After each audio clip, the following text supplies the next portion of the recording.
పడిమెట్ల పైకెక్కి గుడికేగు భక్తులకు ఎదురొచ్చే బంగారు స్వామి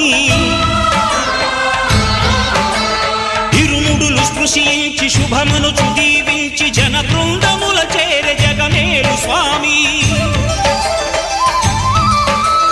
తన భక్తులనరిల్చు తప్పులకు తడబడి ఒక పక్క ఒరిగెన ఓంకారమూర్తి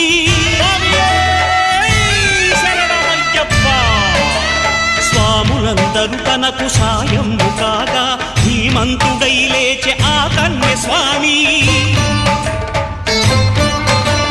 పట్టబంధము వీడి భక్తతతికై